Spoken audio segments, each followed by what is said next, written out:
अस्मद्गुरुपरमगुरून् यतिवरपूर्णौ सयामुनं रामं पद्माक्षणाथषटजित्सेनेश रमापतीन् वन्दे वन्दे बृन्दावनचरं वल्लवीजनवल्लभं जयन्ती सम्भवं धाम वैजयन्ती विभूषणं श्रीमान् वेङ्कटनाथार्य कवितार्के केसरी वेदान्ताचार्यवर्यो मे सन्निधत्तां सदा हृदि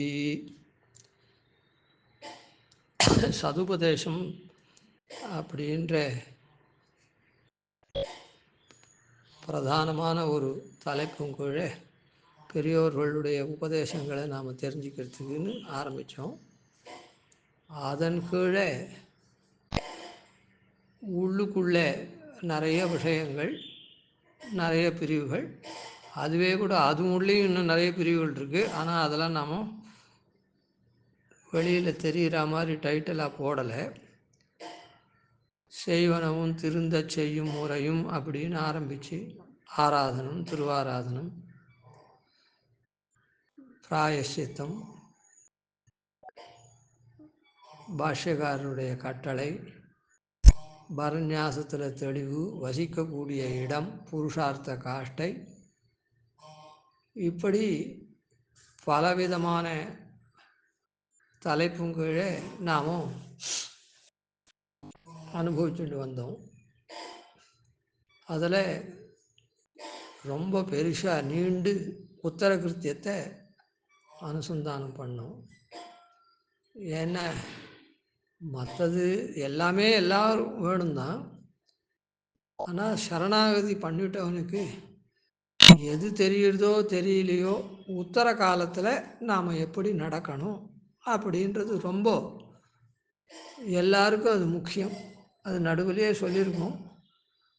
ஒருத்தர் ஒரு வீட்டில் போய் புகுந்த வீட்டில் வாழ்க்கப்பட்டாள்னா அந்த புகுந்த வீட்டில் நாம் வாழ்க்கப்பட்டிருக்கோம், நாம் எப்படி நடக்கணுன்றது தெரியணும்.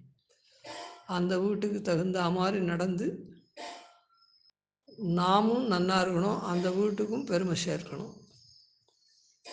அந்த வீட்டுக்கு பெருமை சேர்க்கறதுனால தான் நாமும் நன்னா இருக்க முடியும்.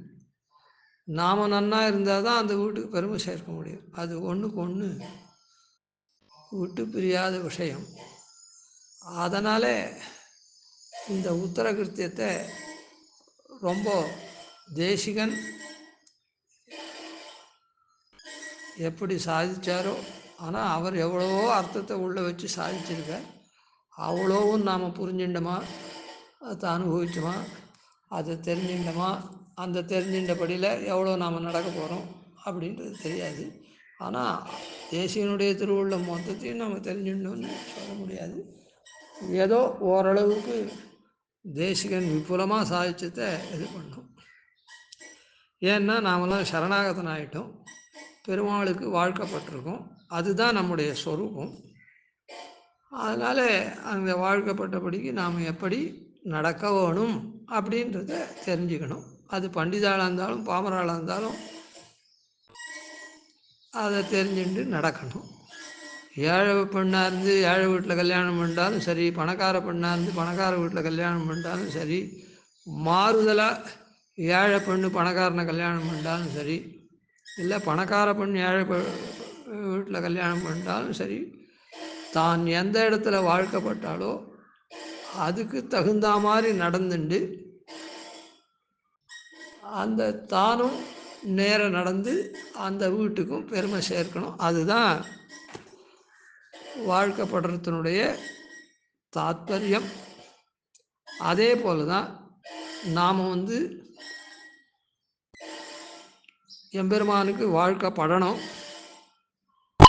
அது எல்லாத்தையும் தெரிஞ்சுண்டு நாமும் வாழ்க்கப்பட்டோமா, பணக்கார பெண் போல் பணக்கார வீட்டில் வாழ்க்கப்பட்டோமா, இல்லை ஏழை பெண்ணாக இருந்துட்டு ஒன்றுமே தெரியாத ஏழை பெண் பணக்கார வீட்டில் கல்யாணம் பண்ணிக்கிற மாதிரி அப்படி வாழ்க்கை நமக்கு ஒன்றும் தெரியாத சரணாகதி பண்ணோமா, எப்படியோ நாம் வாழ்க்கப்படணும். உயர்ந்த இடத்துல தான் நம்ம வாழ்க்கை. இது சொன்னேன், பணக்கார பெண் ஏழை வீட்டில் போனாலும் அந்த மாதிரி கிடையாது. நம்ம உயர்ந்த இடத்துல தான் நம்ம சேர்ந்துருக்கோம், வாழ்க்கப்படணும். அந்த மாதிரி பட்டுட்டோம். அது தெரிஞ்சுட்டு பட்டமோ தெரியாத பட்டமோ, ஆனால் அங்கே நாம் போய் சேர்ந்தபடிக்கு சேர்ந்த இடத்துக்கு பெருமை சேர்க்க நாம் நம்முடைய தன்மையை நன்னா வச்சுட்டு பண்ணணுன்றது சித்தம். அந்த ரீதியில் தான் உத்தர கிருத்தியத்தை ரொம்ப விபுலமாக எப்படி நாம் நடந்து கொள்ள வேணும் உத்தர காலத்தில் அப்படின்றத ஓரளவுக்கு நம்முடைய ஞான சக்திக்கு தகுந்த மாதிரி தேசிகனுடைய திருவுள்ளத்தை தேசிகன் ஆழ்வார் ஆச்சாரியர்கள் ஸ்ருதி ஸ்மிருதிகள்லாம் சொன்னதெல்லாம் எடுத்து ரொம்ப ரசகனமாக கொடுத்துருக்கார். சரி, இப்படி இருக்கச்சே நாம் என்ன தெரிஞ்சுக்கணும் இன்னும் அப்படின்னு சொன்னால், இப்போ இதெல்லாம் தெரிஞ்சுன்னு வந்துட்டோம். ஆனாலும் கூட இப்போ நாம் வாழ்க்கப்பட்ட இடம் இது என்ன, இப்போ வாழ்க்கப்பட்ட இடம் சரிதானா, சரியான இடமா, தகுந்ததான இடமா, இந்த மாதிரி நாம் அந்த வாழ்க்கப்பட்ட இடத்துல இப்படி தான் நடந்து கொள்ளணுமா, அதுக்கெல்லாம் காரணம் என்ன அப்படின்றத நாம் தெரிஞ்சுக்கணும். அப்போ தான் அந்த வாழ்க்கப்பட்ட இடத்தினுடைய தன்மையை தெரிஞ்சுட்டாதான். அதான் சொன்னேன், ஏழை பெண் பணக்கார வீட்டுக்கோ, பணக்கார பெண்ணே பணக்கார வீட்டுக்கோ, இல்லை மாறுதலாக இருந்தாலும் பணக்கார பெண் ஏழை வீட்டுக்கு வந்தாலோ அந்த இடத்துல நமக்கும் அவளுக்கும் என்ன சம்பந்தம், இந்த சம்பந்தம் சரியான சம்பந்தமா அப்படின்னு தெரியணும். சரியான சம்பந்தம் தெரிஞ்சாதான் அதில் எதனா சந்தேகம் வந்துடுச்சுன்னா இது மொத்தமே போயிடும். அதனால் நமக்கும் இப்போ எம்பெருமானுக்கும் உண்டான எம்பெருமானத்தில் தானே வாழ்க்கப்பட்டிருக்கும், சரணாகதி பண்ணியிருக்கோம். அவனுக்கு தானே இந்த கைங்கரியமெல்லாம் பண்ணணும்னு சொன்னோம். இப்போது அவனுக்கும் நமக்கும் என்ன சம்பந்தம், நாம் அங்கே வாழ்க்கப்பட்டது சரியா அப்படின்றத அந்த அம்சங்களை கொஞ்சம் தெரிஞ்சுக்கணும். அது சரியில்லைன்னு நாம் இது பண்ண வேண்டாம். அதாவது படிப்படியாக தெரிஞ்சுக்கணுன்னா இப்போ அந்த இடத்துக்கு போகணும். அவன் யார், நாம் யார், நாம் எதுக்கு வாழ்க்கப்பட்டோம், அது முறையா அப்படி. இப்போது இதை தெரிஞ்சுக்கணும்னு சொன்னால் நாம் அவனுக்கும் நமக்கும் உண்டான சம்பந்தத்தை தெரிஞ்சுக்கணும்.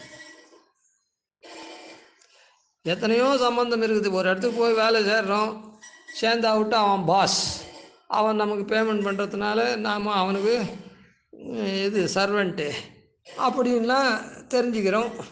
அந்த பாஸுனுடைய மேன்மையை தெரிஞ்சுக்கிறோம். அதனால் நாம் என்ன பண்ணுறோம், இந்த இடத்துல அப்படியே நிலச்சி நிற்கிறோம். இல்லைன்னா அந்த பாஸ் சரியில்லை, போகாது, இல்லை நமக்கு சரியாக கொடுக்க மாட்டேன்றான், நம்முடைய கேலிபருக்கு தகுந்த பணம் தரமாட்டேன்றான், நம்முடைய எஃபிஷியன்சிலாம் இங்கே வேஸ்ட்டாக போகிறது, நம்மையும் எக்ஸ்ட்ராக்ட் பண்ண மாட்டேன். சில பேர் எக்ஸ்ட்ராக்ட் பண்ணி பணம் தர மாட்டான், சில பேர் எக்ஸ்ட்ராக்டே பண்ண மாட்டான் நம்ம வேலை, அதனால் பணமும் அவனால் தர முடியாது. இப்படிலாம் இருக்குது. அதனால் இப்போது நாம் வேலைக்கு போனோமே, நாம் படித்ததுக்கு தகுந்த வேலை அவன் வச்சுட்டுருக்கானா, அதுக்கு தகுந்த போஸ்டிங் நமக்கு கொடுக்குறானா, அவங்ககிட்ட அந்த மாதிரி காரியம் இருக்குதா, அதுக்கு போஸ்டிங் கொடுக்குறானா, அதுக்கு தகுந்த ரெம்யூனரேஷன் நமக்கு கொடுக்குறானா அப்படின்னு ஆராய்ஞ்சு பார்ப்போம். ஆராய்ஞ்சு பார்த்தோன்னா நம்ம என்ன பண்ணுறோம், சே இது பிரயோஜனம் இல்லை அப்படின்னு ஸ்கிப் பண்ணுறா. இது ரொம்ப இடம், நமக்கு ரொம்ப தகுந்த இடம் இதுதான், நாம் படித்த படிப்புக்கு உண்டான வேலை இங்கே இருக்குது, அது மாத்திரம் இல்லை, இவன் நல்லபடியாக நம்ம நடத்தி இந்த மாதிரி வச்சுக்கிறான், அரகண்டாவெல்லாம் பிஹேவ் பண்ணுறதில்லை, ரொம்ப நல்லவனாக இருக்கான், அதனால் இந்த இடம்தான் நமக்கு அப்படின்னு தெரிஞ்சுட்டு அங்கேயே ரிட்டையர் ஆகிற வரையில் இருக்குமோ இல்லை.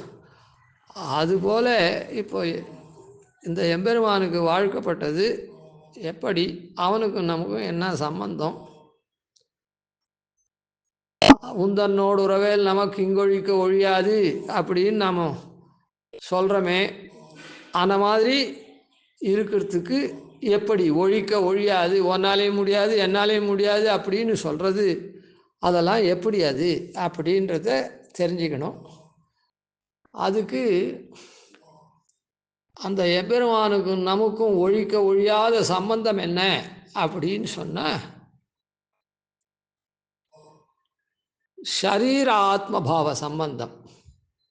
ஷரீர ஆத்மபாவ சம்பந்தம்னா நாம் எம்பெருமானுக்கு ஷரீரம், எம்பெருமான் நமக்கு ஆத்மா. அப்படின்னு அந்த ஆத்மாவை ஷரீரம் ஆத்மான்னு சொன்னேன். ஷரீர ஷரீரி பாவம் அப்படின்னு சொல்லலாம். ஷரீரம் அப்படின்னா உடல். இந்த உடலை உடையது உயிர் அப்படின்னு சொல்கிறோம். அதுதான் ஆத்மான்னு சொன்னேன். அதே ஷரீரி உடலை உடையவன் அப்படின்னு சொல்கிறோம். ஷரீரம்னா உடல், ஷரீரின்னு சொல்லச்சே உடலை உடையது. அதனால் ஷரீர ஷரீரி பாவம். இப்போது ஷரீர ஷரீரி பாவம் இப்போது தான் இதை சொல்லச்சே இன்னும் கொஞ்சம் போகிறோம், அதை தெரிஞ்சுப்போம். இப்போ நாம் ஆஃபீஸ்லாம் போய் வேலை பண்ணுறோம் அப்படின்னு சொன்னால் அவனுக்கு நமக்கு என்ன பாவம்? அவன் எஜமானன், நாம பிருத்தியன். அதான் அவன் பாஸ், நாம சர்வெண்ட் அப்படின்னு சம்பந்தம். அப்போ அந்த சம்பந்தம் எப்போவுமே இருக்கா அப்படின்னு சொன்னால் அந்த சம்பந்தம் எப்போவுமே இல்லை. அந்த பேமெண்ட்டு கொடுக்குறானே அதுக்கு தகுந்தபடி அந்த சம்பந்தம் இருக்குது. அதாவது வாரத்தில் 5 நாள் ஆஃபீஸ், 2 நாள் லீவு, அதுலேயும் நித்தியம் 8 மணி காலம் ஒர்க் பண்ணணும். அப்படின்னா இப்போ என்னாச்சு, வாரத்துக்கு 7x24 மணி நாழியில் 5x8 40 மணி காலம்தான் நமக்கும் அவனுக்கும் சம்பந்தம். மீதி போது நமக்கும் அவனுக்கும் சம்பந்தம் இல்லை. உதாரணத்துக்கு இது சொன்னேன். இப்போது வீட்டில் இருக்கோம். வீட்டில் இருக்குச்சே என்ன பண்ணுறோம் அப்படின்னு சொன்னால், தங்க அக்கா அவள்லாம் இருக்கான்னு வச்சுப்போம், ஒரு புரியறதுக்கு சொல்கிறேன். இந்த தங்க அக்காவெல்லாம் என்ன பண்ணுறோம் அப்படின்னா, அவளுடைய கல்யாணம் ஆற பர்யந்தம், அவளுக்கு கல்யாணம் ஆற பர்யந்தம் நாம் அவளை பூர்ணமாக பார்த்துக்கிறோம். அவளுடைய தேவைகள் எல்லாத்தையும் பூர்ணமாக பார்த்துக்கிறோம். அப்புறம் கல்யாணம் ஆயிடுத்துன்னு சொன்னால் அவள் பூந்த வீட்டுக்கு போகிறார். அதனால் நாம் என்ன பண்ணுறோம், அவளை நம்ம ஐஸ்வர்யம் தான் பார்த்துக்கிறோம், இல்லைன்னு சொல்லலை. ஆனால் ஒரு விசேஷங்கள், ஒரு பிரகரணம், ஃபங்க்ஷன், நல்லது அதெல்லாம் வரைச்சே அவளுக்கு நாம் என்ன பண்ணணுமோ அதெல்லாம் பண்ணுறோம். இல்லை தேவைகள் எதானா அவளுக்கு ஏற்பட்டுதுன்னா அதை நாம் பண்ணுறோம். அது ஆயுஷ் பூரா தான் பண்ணுறோம். ஆனால் அப்படி இல்லை, எப்போ தேவைப்படுறதோ, எப்போ விசேஷங்கள் நடக்கிறதோ அப்போ மாத்திரம் நாம் சம்பந்தம் கொண்டிருக்கோம். மீதி போதில் அவளையே பார்த்துக்கிறா, நாம் ஒன்றும் பண்ணுறதில்லை. ஆனால் கல்யாண பர்யந்தம் எல்லாம் பண்ணுறோம். இப்போ அவளுக்கு நமக்கும் சம்பந்தம் எவ்வளோ? ஒரு வீட்டில் இருக்கிற பெண்ணுக்கும் நமக்கும் என்ன சம்பந்தம் அப்படின்னு சொன்னால் இந்த மாதிரி தான். அங்கே ஆஃபீஸில் வாரத்துக்கு 40 ஹவரோடு சரி, இது ஆயுஷ் பர்யந்தம் நமக்கு அக்கா, நமக்கு தங்க அப்படின்னு இருந்தால் கூட விசேஷ நாளில் மற்ற போது, அதான் அவளுக்கு தேவைப்படுற போது, அதான் சம்பந்தம். இப்போது அதே மனைவி மக்கள்னு வீட்டில் இருக்காளே, இவாளுடைய சம்பந்தம் எப்படி அப்படின்னு சொன்னால், நம்ம ஆயுஷ் பர்யந்தம், அவள் ஆயுஷ் பர்யந்தம் அவளை நாம் பார்க்குறோம்.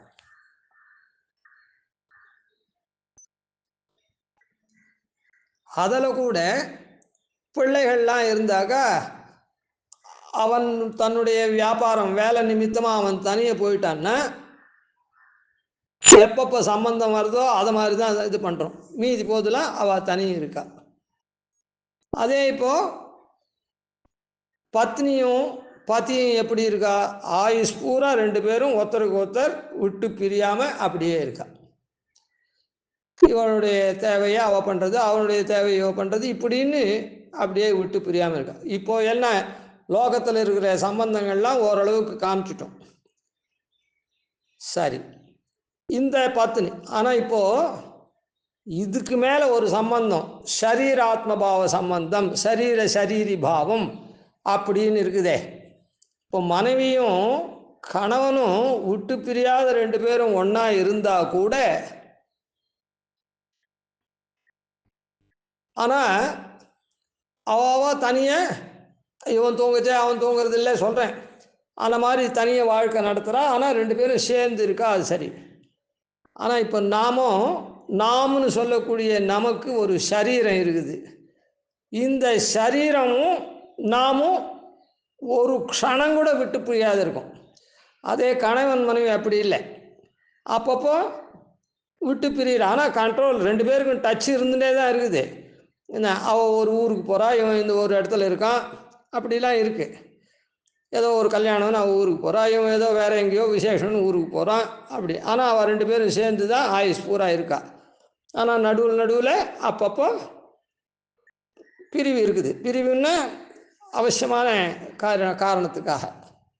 ஆனால் இந்த சரீர ஆத்மபாவம் இருக்குதே, நம்முடைய சரீரம் நாம் எங்கே போனாலும் அது நம்மோட கூடவே இருக்கும்.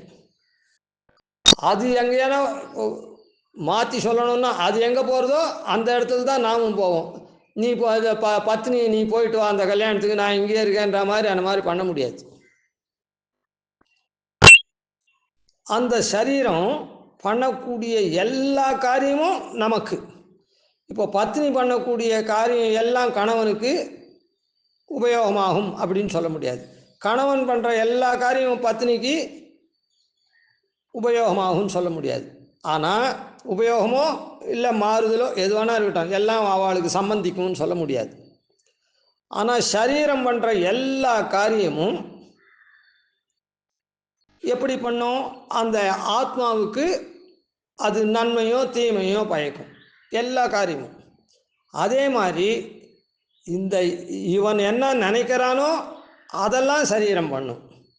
ஆனால் கணவன் நினைக்கிறது, அவள் ரெண்டு பேரும் சேர்ந்து இருந்தால் கூட கணவன் நினைக்கிறது மொத்தம் மனைவி பண்ணுவான்னு சொல்ல முடியாது, மனைவி நினைக்கிறது மொத்தம் கணவன் பண்ணுவான்னு சொல்ல முடியாது. அதே மாதிரி அவள் அதனுடைய பலனும் அவளுக்கு பூர்ணமாக போகும்னு சொல்ல முடியாது. ஆனால் சரீராத்மபாவ சம்பந்தத்தில் சரீரம் என்னென்ன காரியம் பண்ணுறதோ அது மொத்த பலனையும், அது சாதகமாக இருந்தாலும் பாதகமாக இருந்தாலும் இவன் அனுபவிப்பான்.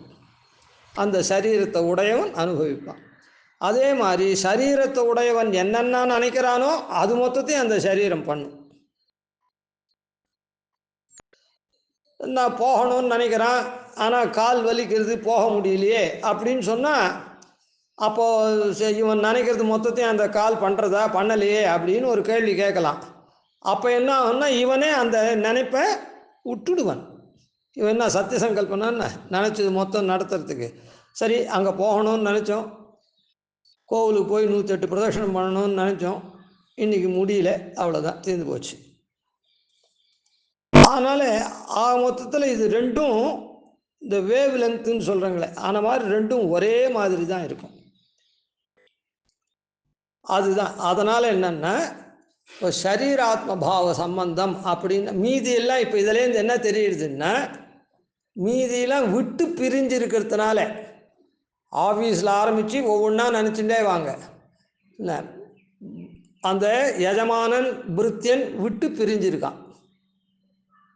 ஒரு சந்தர்ப்ப விசேஷத்தில் சேர்றான், அவ்வளோதான்.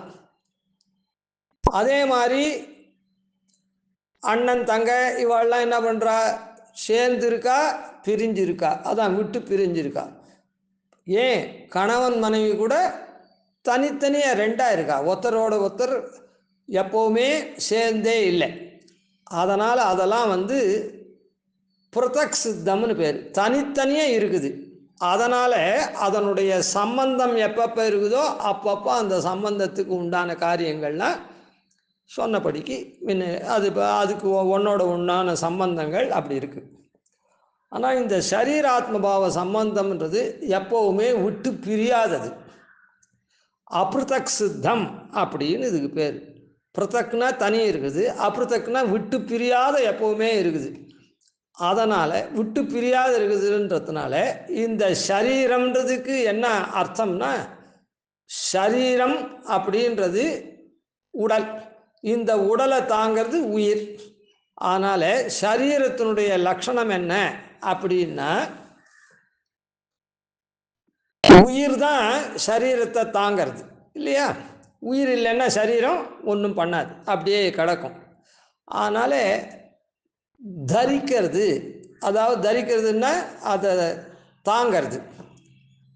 சரீர லட்சணம் என்னன்னா, எது தாங்கப்படுறதோ, அதுக்கப்புறம் தாங்கப்படுறது மாத்திரம் இல்லை, உடனே நாம் என்ன பண்ணுறோம், சரீரத்தை இங்கே காலால் இப்படி நட, கையால் இதை எடு, கண்ணால் அதை பாரு அப்படின்னு நாம் சொல்கிறோம். அதுபடி அது பார்த்து நமக்கு அந்தந்த வஸ்துவை புலப்படுத்துறது, அந்தந்த பெருமையை நமக்கு தருது, அனுபவத்தை. அதனால் தாங்கப்படுறது மாத்திரம் இல்லை, எது நியமிக்கப்படுறதோ அது. அதுக்கப்புறம் அது எதுக்காக இந்த மாதிரிலாம் காரியம் பண்ணுறது அப்படின்னு சொன்னால், நியமித்தபடி காரியம் பண்ணுறதுன்னா இவனுக்கு அதீனமாக இருக்குது, சேஷமாக இருக்குதோ, இவனுக்கு அதீனமாக இருக்குது, அதான் சேஷமாக இருக்குதோ. எது தாங்கப்படுறதோ, எது நியமிக்கப்படுறதோ, எது அவனுக்காக இருக்குதோ, அதாவது சேஷமாக இருக்குதோ, அது சரீரம் அப்படின்னு பேர்.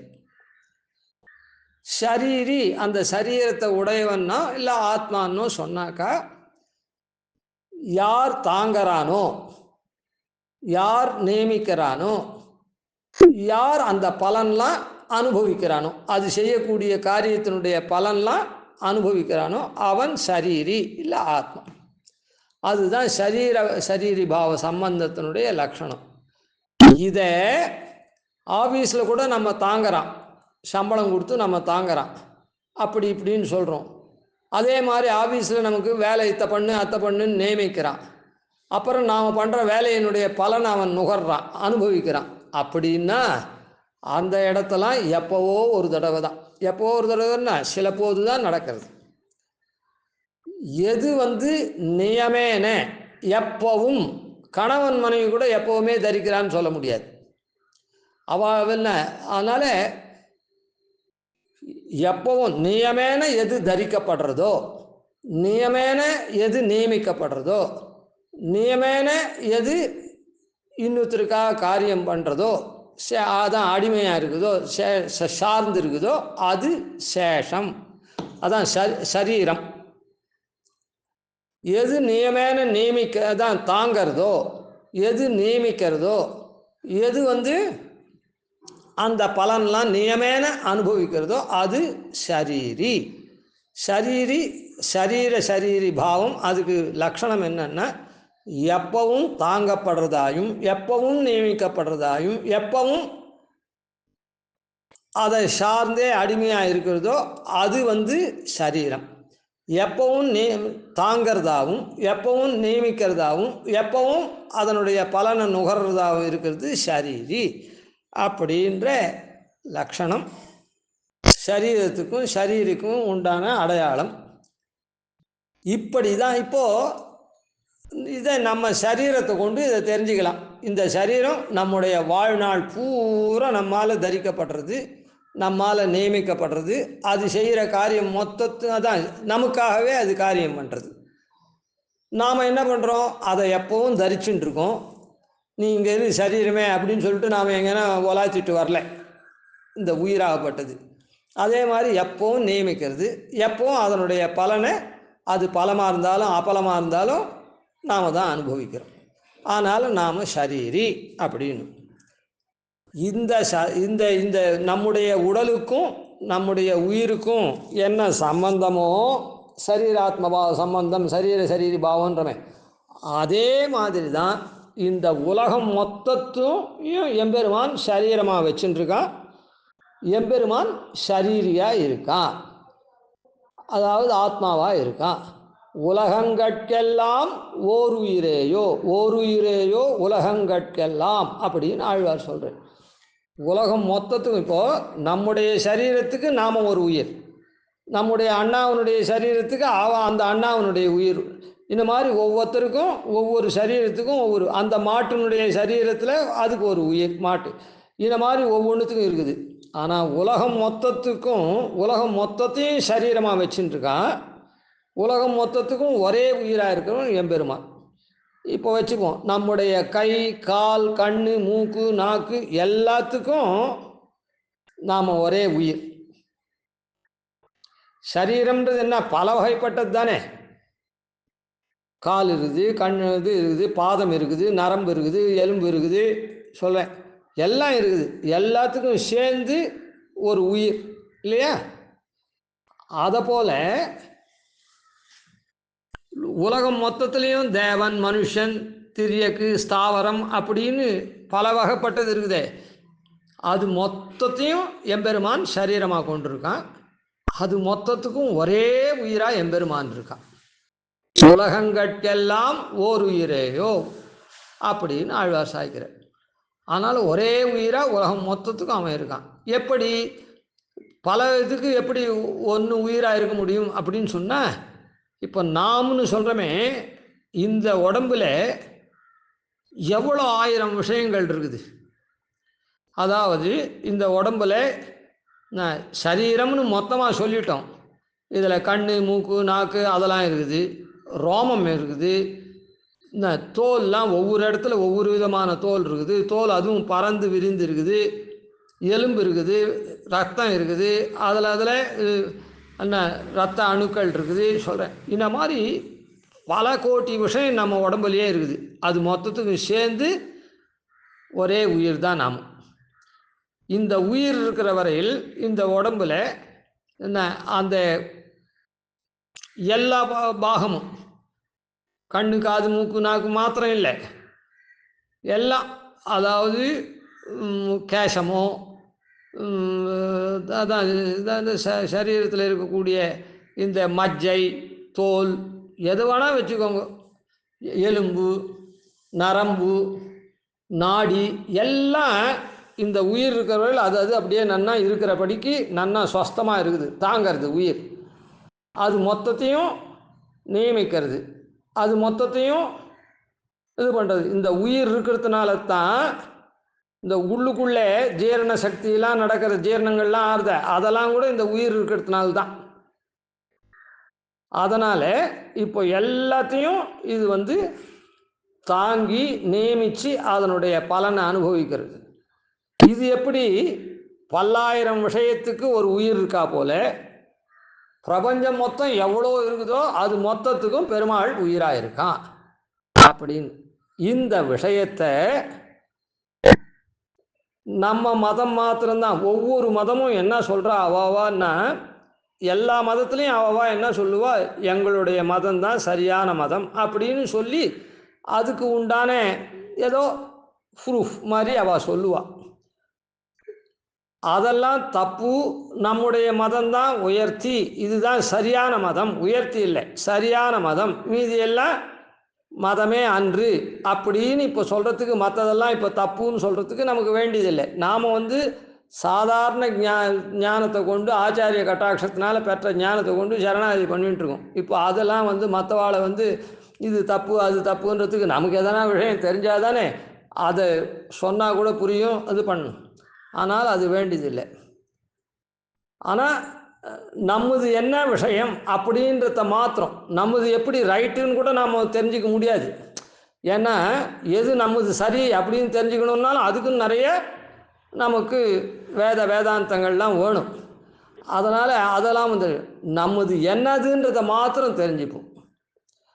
எப்படி ஒரு ஏழை பெண் பணக்கார வீட்டுக்கு போய் கல்யாணம் பண்ணிட்டுதுன்னா, அவளுக்கு எவ்வளோ இருக்குது அதெல்லாம் தெரிஞ்சுக்க வேண்டாம். அந்த வீட்டில் என்னென்ன இருக்குது, என்னென்ன மொத்தம் இல்லை, இவளுடைய பார்வையில் இது பண்ணுறது எவ்வளோ இருக்குது, எவ்வளோ வேலைக்காரன் இருக்கான், அந்த வேலைக்காரனை மொத்த வேலையும் வாங்கணும்னு இல்லை, அந்த லிமிட்டடாக இவளோட கூட இருக்கக்கூடிய விஷயத்துக்கு எவ்வளோ அவளெல்லாம் வேலை வாங்கணும், என்ன பண்ணணும், ஏது பண்ணணும், அவளுக்கு என்ன இது பண்ணணும், நான் ஒவ்வொரு பொருளையும் எங்கே வைக்கணும், எங்கே இது பண்ணணும் அப்படின்றத மாத்திரம் தெரிஞ்சுக்கிற மாதிரி நான் தெரிஞ்சுட்டு தானே நிர்வாகம் பண்ண முடியும் அந்த வீட்டில் அந்த பொண்ணு. ஆனால் அந்த மாதிரி தெரிஞ்சுக்கிறது போகிறோம். ஆனாலும் நாம் என்னென்னா, இந்த சரீராத்மபாவ சம்பந்தத்தை யாருமே எந்த மதக்காராலும் ஒத்துக்கிறது இல்லை. அவளுக்கு இந்த சரீராத்ம சம்பந்தமே தெரியாது. நாம் சொல்லி தெரிஞ்சாலும் அதை அவள் ஒத்துக்கலை. அவள் அந்த இதுக்கே வரலை. அதனால் இதுக்கு என்னான்னு பேருன்னா பிரதிதந்திரம்னு பேர். பிரதிதந்திரம் அப்படின்னு சொன்னால் நமக்கு மாத்திரம் அசாதாரணமாக நம்ம சம்பிரதாயத்தில் நம்ம சித்தாந்தத்தில் மாத்திரம் என்ன அர்த்தம் சொல்கிறாளோ அதுக்கு பிரதிதந்திரம்னு பேர். ஒவ்வொரு மதமும் ஒவ்வொன்று சொல்லுவா. அது சொல்லச்சே அவளுக்கு அது பிரதிதந்திரம். அவளுக்கே அசாதாரணமான அர்த்தம் இருக்குதே அதுக்கு பிரதிதந்திரம். நம்முடைய சித்தாந்தத்துக்கு அசாதாரணமான அர்த்தம் என்னவோ அது பிரதிதந்திரம். அதுலேயும் இந்த நம்முடைய சித்தாந்தத்தில் இப்போ சரணாகதி பண்ணுறோன்னு சொல்கிறது நம்முடைய சித்தாந்தத்துக்கு தான் அசாதாரணமான அர்த்தம் அந்த உபாயம். ஆனால் அது பிரதிதந்திரம் தான். அதில் பிரதான பிரதிதந்திரம், அந்த பிரதிதந்திரங்களே 1000 இருக்குது, 1000. அதில் பிரதானம் எது அப்படின்னா இந்த சரீராத்ம பாவம் தான். சரீராத்ம பாவ சம்பந்தம் நமக்கும் பெருமாளுக்கு இருக்குது, அதுதான் பிரதானமானது. அதனால் இதுக்கு பிரதான பிரதிதந்திரம் ரொம்ப முக்கியமான நம்முடைய சித்தாந்தத்துக்கு அச்சாணி அப்படின்னு சொல்கிற மாதிரி வச்சுக்கோங்களேன். ரொம்ப முக்கியமான விஷயம் என்ன நம்ம சித்தாந்தத்தில் அப்படின்னு சொன்னால், இந்த உலகம் மொத்தம் பிரபஞ்சத்தில் என்ன இருக்குது? சேத்தனம் அச்சேத்தனம், அறிவுள்ள பொருள் அறிவில்லாத பொருள். இது மொத்தத்துக்கும் எம்பெருமான் சரீரியாக இருக்கான். இது மொத்தத்தையும் அவன் சரீரமாக வச்சுட்டுருக்கான்.